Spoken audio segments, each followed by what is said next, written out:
আসসালামু আলাইকুম। অনেকে মনে করেন অফিসে অনেক বছর কাজ করেছি, প্রমোশন তো পেতেই পারি। কিন্তু বাস্তবতা হচ্ছে প্রমোশন শুধু অভিজ্ঞতার জন্য নয়, বরং আপনার যোগ্যতা, দায়িত্ববোধ এবং কাজের প্রভাবের জন্য দেওয়া হয়। তাহলে প্রশ্ন হলো, একজন বস আসলে কি দেখে সিদ্ধান্ত নেন যে এই কর্মীটা প্রমোশনের যোগ্য? আজকের এই ভিডিওতে আমি এমন 7টি বিষয় বলবো যেগুলো প্রায় সব ম্যানেজাররাই গুরুত্ব দেন। নাম্বার 1, দায়িত্ব নেয়ার মানসিকতা। শুধু নিজের কাজ শেষ করলে হবে না, প্রয়োজনে অতিরিক্ত দায়িত্ব নিতে প্রস্তুত থাকা লাগবে।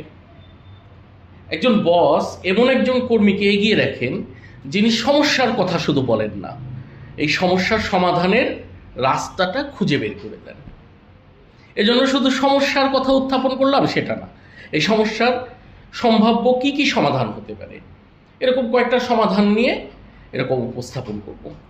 এটা আমার যোগ্যতাকে, আমার গ্রহণযোগ্যতাকে অনেক বাড়িয়ে দেবে। আর কাজের মান এবং ধারাবাহিকতা। নাম্বার 2, একদিন ভালো কাজ করলাম আর পরের দিন বললাম গতকাল তো অনেক কাজ করেছি, আজকে একটু মোটামুটি চালাই আর কি। এটা কাজের মানের ধারাবাহিকতা নাই। কাজের মানের ধারাবাহিকতা হচ্ছে আপনার কাজ যেটা আছে সর্বোচ্চ চেষ্টা করে প্রতিনিয়ত সেটা ঠিকভাবে, যেভাবে আপ টু দ্য মার্ক সেভাবে করে যাওয়ার চেষ্টা করা। আপনার কাজের মান যদি প্রতিনিয়ত ভালো থাকে তাহলে আপনার বসের কাছে আপনি একজন নির্ভরযোগ্য মানুষ হিসাবে পরিচিত হবেন। নাম্বার 3, সময় নিষ্ঠা আর শৃঙ্খলা, পাংচুয়ালিটি। খুব জরুরি একটা জিনিস অফিসে কাজের জন্য। সময় মতো অফিসে আসা, সময়ের কাজ সময়ে শেষ করা, যে কমিটমেন্ট ছিল বা প্রতিশ্রুতি ছিল সেই প্রতিশ্রুতিগুলো রক্ষা করা। এই সমস্ত ছোট ছোট অভ্যাসের কারণে বড় একটা বিশ্বাস তৈরি হয়। আর শৃঙ্খলাবদ্ধ কর্মী সমস্ত প্রতিষ্ঠানের জন্য একটা অ্যাসেট, একটা সম্পদ। নাম্বার 4 হচ্ছে শেখার আগ্রহ। যে কর্মী নতুন কিছু শিখতে চায়, নতুন প্রযুক্তি গ্রহণ করে, নিজের দক্ষতা বাড়ায়, তাকে ভবিষ্যতের নেতা হিসেবে দেখা হয়। শেখা কখনো বন্ধ করা যাবে না। যেমন আমি আমার ব্যক্তিগত জীবনে আমি দেখি, আমরা এক সময় অ্যাকাউন্টিং সফটওয়্যার হিসেবে টালি ব্যবহার করতাম। ইনভেন্টরি, অ্যাকাউন্টিং, এই ধরনের সব কাজে টালি ব্যবহার করতাম। আমাদের ম্যানেজমেন্ট ডিসিশন নিয়েছে যে আমরা একটা ইআরপি সফটওয়্যার ইউজ করব। এক্ষেত্রে আমরা ওডু নামে একটা ওডু ইআরপি সফটওয়্যারটা ইউজ করি। তো এইটা যখন এলো তখন অনেকেই বলেছে যে নতুন জিনিস কেমন হবে, আমরা যে একটা জিনিসে আছি সেটাই চলুক। তো যারা এটাকে সুন্দরভাবে গ্রহণ করেছে তারাই কিন্তু অফিসে এগিয়ে গেছে।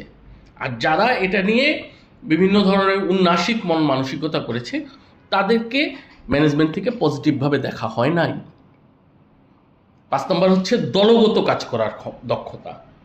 একজন ভালো কর্মী শুধু নিজের কাজ করেন না, তিনি পুরো টিমকে এগিয়ে নিতে সাহায্য করেন। সবাই মিলে কাজ করা, একা কাজ না করে সবাই মিলে কাজ করা, সহকর্মীদের সম্মান করা, সহযোগিতা করা, ইতিবাচক পরিবেশ তৈরি করা। 6 নম্বর হচ্ছে সততা আর বিশ্বাসযোগ্যতা। ভুল হলে স্বীকার করা, বিনয়ী হওয়া, অফিসের গোপনীয়তা রক্ষা করা, কখনোই অসততার আশ্রয় না নেওয়া। বিশ্বাস হারানো মানে দক্ষতা আপনাকে বাঁচাতে পারবে না। আপনি প্রচণ্ড দক্ষ কিন্তু অবিশ্বস্ত। আপনি অবিশ্বস্ত হলে, দক্ষ হলেও আপনাকে তা রক্ষা করবে না। 7 নম্বর হচ্ছে ইতিবাচক মনোভাব। সমস্যা নয়, সমাধানের কথা বলুন। একটু আগে যে টালি সফটওয়্যার, ইআরপি সফটওয়্যারের কথা বললাম, এই তো এই ইআরপিটাকে ইতিবাচকভাবে নিলেন। অভিযোগ কম করেন, উদ্যোগ বেশি নেন। এমন কর্মীকে বস ভবিষ্যতের নেতৃত্বের জন্য প্রস্তুত মনে করেন। মনে রাখবেন, প্রমোশন চাওয়ার আগে নিজেকে এমন একজন কর্মীতে পরিণত করুন যাকে ছাড়া অফিস কল্পনা করা কঠিন। তখন প্রমোশন শুধু একটা সময়ের অপেক্ষা হবে। আপনার মতে প্রমোশন পাওয়ার সবচেয়ে গুরুত্বপূর্ণ গুণ কোনটি? কমেন্টে জানান। ভিডিওটি যদি ভালো লাগে লাইক দিন, শেয়ার করুন এবং ক্যারিয়ার ও আত্ম উন্নয়ন বিষয়ক আরও ভিডিও পেতে আমাদের চ্যানেলটি সাবস্ক্রাইব করুন। আল্লাহ হাফেজ।